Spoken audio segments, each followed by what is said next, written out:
જાફરાબાદના કડિયાળી ગામમાં ગઈકાલે પ્રેમ સંબંધમાં એક 23 વર્ષીય યુવાનની યુવતીના પરિજનો દ્વારા યુવાનને લાકડી ધોકા જેવા હથિયારોથી માર મારી કરપીણ હત્યા કરવામાં આવી હતી। ત્યારે આજે જાફરાબાદ પોલીસ દ્વારા 4 જેટલા આરોપીને ગણતરીના કલાકમાં પકડી પાડી આગળ તપાસ હાથ ધરી છે। Bite Nayanaben Goradiya, DYSP. Report by Sarfaraz Khokhar, Amreli. ગઈકાલે રાત્રે જાફરાબાદ ટાઉન પોલીસ સ્ટેશનની અંદર એક હત્યાનો ગુનો રજીસ્ટર કરવામાં આવેલ છે। આ ગુનાની હકીકત એવી છે કે આ ગુનાના કામે જે મરણ જનાર છે તે આ કામના જે આરોપીઓ છે તેમાં એક જે સગીર વયની દીકરી છે તેને અવારનવાર પરેશાન કરતા જે આજથી 2 મહિના પહેલાં પણ આ જે ગુનાના કામના તમામ આરોપીઓ જ્યાં એક ઢુંડાસ ગામે જે મેળામાં ગયેલ ત્યાં આ મરણ જનાર છે એની પાછળ ગયેલ અને શંકા જતા અને ખ્યાલ આવતા કે ભાઈ આ જે મરણ જનાર છે એ આરોપી જે સગીર વયની દીકરી છે તેને અવારનવાર હેરાન પરેશાન કરે છે। પરંતુ એક જ ગામના હોવાથી અને એક જ સમાજના હોવાથી તેમને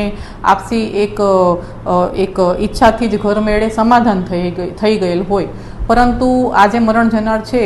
તેમણે એ જે દીકરીને હેરાન પરેશાન કરવાનું ચાલુ રાખતા અને પરિવારજનોને ન ગમતા અને એક શંકા કુશંકા હોવાથી આ જે ગુનાના કામના જે મરણ જનાર છે તેમને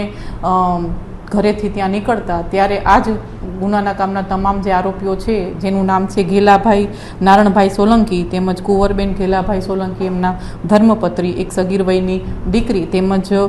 રોહિતભાઈ ઘેલાભાઈ સોલંકી, તેમણે એક સંપ કરી અને આ જે મરણ જનાર રાજેશભાઈ બાંભણિયા છે તેમને પોતાના ઘરના ડેલામાં આવતા જ ત્યાંથી મોટરસાઇકલમાંથી ઉતારી અને ડેલામાં પૂરી અને હથિયાર જેમ કે લાકડાના ધોકા વડે ખૂબ જ મરણતોલ માર મારેલ છે અને ત્યારબાદ તેને ત્યાંથી હોસ્પિટલ ખસેડાતા સારવાર દરમિયાન તેનું મૃત્યુ નિપજેલ છે। આ ગુનાના જે આરોપીઓ છે એ 4 છે અને 4 પકડાઈ ગયેલ છે, પરંતુ એમાં એક જે આરોપી છે એ કાયદામાં સંઘર્ષ આવેલ એક બાળ કિશોરી છે।